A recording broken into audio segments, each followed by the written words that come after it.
Selamat bertemu kembali dengan saya Putu Bagus Sutanaya, pengampu mata kuliah manajemen perbankan. Di pertemuan ke-10 ini kita akan membahas tentang perbankan syariah dan internasional. Capaian pembelajaran pada pembahasan perbankan syariah dan internasional ini, pada akhir perkuliahan mahasiswa diharapkan bisa menjelaskan model dan produk-produk bank syariah. Kemudian menjelaskan layanan dan jenis-jenis bank internasional. Sistem perbankan syariah telah berkembang pesat dalam beberapa dekade terakhir, menawarkan alternatif bagi individu dan bisnis yang mencari layanan keuangan yang sesuai dengan prinsip-prinsip Islam. Perbankan syariah beroperasi berdasarkan prinsip bagi hasil, larangan riba, dan kepatuhan terhadap etika Islam dalam semua transaksi keuangan. Demikian juga, perbankan internasional memainkan peran vital dalam memfasilitasi perdagangan dan investasi lintas batas negara.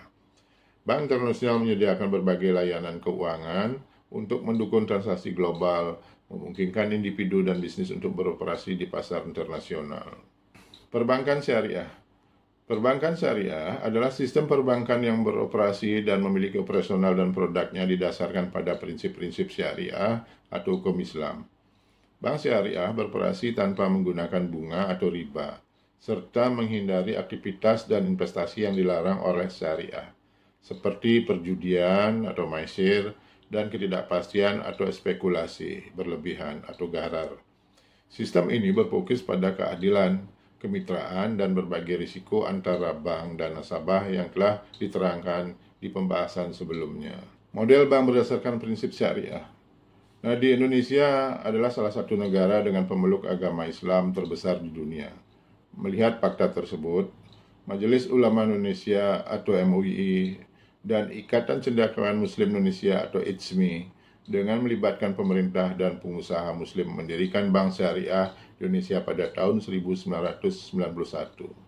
Prinsip-prinsip syariah tentunya diakomodasi dan disertakan dalam produk-produk yang disediakan oleh Bank Syariah itu sendiri.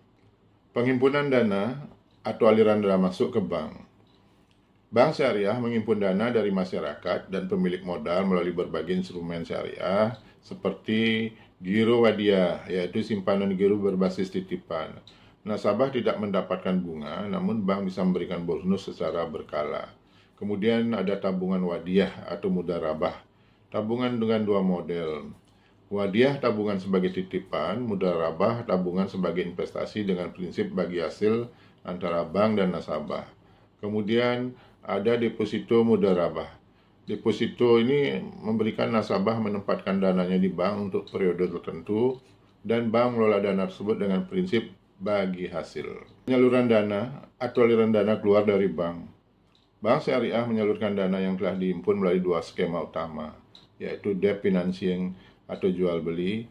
Skema ini menggunakan prinsip jual beli di mana bank mendapatkan keuntungan melalui margin, yaitu dengan beberapa produk debt financing adalah murabahah, yaitu bank membeli barang yang dibutuhkan nasabah dan menjualnya kembali dengan margin keuntungan. Kemudian ada istisna, pembiayaan untuk barang yang diproduksi atau dipesan terlebih dahulu, misalnya proyek manufaktur.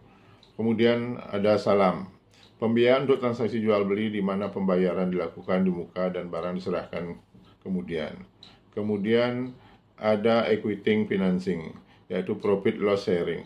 Skema ini menggunakan prinsip kemitraan dengan pembagian keuntungan dan risiko bersama. Contohnya yaitu mudharabah. Bank menyediakan modal dan nasabah mengelola usaha, kemudian dibagi sesuai kesepakatan. Kemudian ada musyarakah. Bank dan nasabah bersama-sama menyediakan modal dan menjalankan usaha. Keuntungan dan kerugian dibagi berdasarkan porsi kontribusi modal. Produk card dan fee-based income. Selain skema jual beli dan kemitraan, bank syariah juga menawarkan produk berbasis pinjaman dan layanan jasa seperti card, pinjaman kebajikan tanpa bunga, di mana nasabahnya hanya menggalikan pokok pinjaman. Ijarah, penyewaan aset dengan opsi kepemilikan di akhir masa sewa. Kemudian ada kafalah, wakalah, hawalah, layanan jasa atau pemenjaminan yang menghasilkan pendapatan berbasis fee, yaitu fee-based income. Zakat dan distribusi keuntungan. Bank syariah wajib membayar zakat dari keuntungan yang diperoleh. Keuntungan juga dibagikan kepada pemilik bank dan nasabah melalui skema bagi hasil dan bonus. Bonus diberikan secara sukarela kepada nasabah dengan rekening giro atau tabungan wadiah. Nah, model di atas menunjukkan bahwa operasional bank syariah mengutamakan keadilan, transparansi, dan berbagi keuntungan. Bank syariah menghimpun dana dari masyarakat dalam bentuk giro, tabungan, dan deposito. Menyalurkan dana melalui pembiayaan berbasis jual beli atau kemitraan. Menghindari riba, gharar, dan masyir, serta hanya berinvestasi di sektor halal. Kemudian berbagi keuntungan dengan nasabah melalui skema bagi hasil bukan bunga.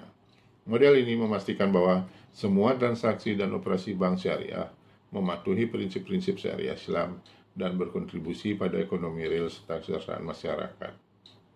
Perbankan internasional. Perbankan internasional adalah sistem perbankan yang beroperasi di lintas negara, memberikan layanan keuangan, dan perbankan kepada nasabah di berbagai yurisdiksi. Bank internasional berperan penting dalam mendukung perdagangan internasional, investasi lintas negara, transaksi valuta asing, dan pengelolaan risiko global. Bank internasional melayani perusahaan multinasional, pemerintah, lembaga keuangan, dan individu dengan kekayaan tinggi atau high net worth individuals melalui berbagai produk dan layanan khusus. Karakteristik perbankan internasional. Yang pertama adalah operasi lintas negara. Bank internasional memiliki cabang, anak perusahaan atau afiliasi di berbagai negara yang memungkinkan untuk memberikan layanan finansial di bank pasar. Transaksi valuta asing. Perbankan internasional terlibat dalam perdagangan mata uang asing atau foreign exchange yang memfasilitasi pembayaran dan investasi antar negara. Kemudian ada diversifikasi risiko. Karena operasi global, bank internasional menghadapi dan mengelola berbagai jenis risiko, seperti risiko nilai tukar, risiko politik, dan risiko ekonomi di berbagai negara. Kemudian ada layanan kepada korporasi dan individu global. Bank internasional melayani perusahaan multinasional dan menyediakan layanan seperti pembiayaan perdagangan, manajemen likuiditas, pembiayaan perdagangan, hingga layanan perbankan pribadi bagi klien internasional. Kemudian ada regulasi ganda. Bank internasional harus mematuhi peraturan dan regulasi di negara asal atau home country dan negara tempat beroperasi atau host country. Layanan perbankan internasional. Pembiayaan perdagangan internasional atau trade finance. Bank menyediakan layanan pembiayaan untuk mendukung ekspor impor termasuk letter of credit, LC, surat jaminan dari bank untuk memastikan pembayaran kepada eksportir, bill of exchange, instrumen keuangan untuk memfasilitasi transaksi antar negara. Ada forward fighting, pembelian piutang dagang jangka panjang tanpa hak regres dan eksportir. Ada kemudian transaksi valuta asing atau foreign exchange. Bank internasional memfasilitasi transaksi pertukaran mata uang dan menyediakan layanan hedging untuk melindungi klien dari risiko fluktuasi nilai tukar. Kemudian ada manajemen aset dan kekayaan disebut dengan wealth management. Bank internasional menawarkan layanan manajemen aset bagi individu dan institusi dengan kekayaan besar, termasuk investasi lintas negara dan manajemen portofolio global. Ada layanan perbankan korporasi. Bank melayani perusahaan multinasional dengan produk seperti cash management, manajemen likuiditas lintas negara, pembiayaan untuk proyek-proyek besar di berbagai negara. Ada sindikat loans, pinjaman yang diberikan oleh sekelompok bank untuk mengurangi risiko. Kemudian ada perbankan offshore. Bank internasional juga beroperasi di pusat keuangan lepas pantai atau offshore finance center yang menawarkan pajak rendah dan regulasi yang lebih ringan. Layanan ini sering digunakan untuk manajemen kekayaan dan penghindaran pajak atau tax planning. Jenis bank internasional. Yang pertama ada global banks atau bank global. Bank ini memiliki kehadiran di berbagai belahan dunia dan melayani berbagai segmen pasar. Contoh HSBC, Citibank, JP Morgan Chase. Kemudian ada international subsidiaries and branch, anak perusahaan dan cabang internasional. Bank membuka anak perusahaan atau cabang di negara lain untuk melayani pasar lokal dan mengakses peluang investasi. Ada bank sentral atau central bank. Bank sentral juga berperan dalam perbankan nasional, terutama dalam mengatur cadangan devisa, kebijakan moneter dan stabilitas sistem keuangan global. Kemudian ada yang dimaksud dengan Development Bank atau Bank Pembangunan.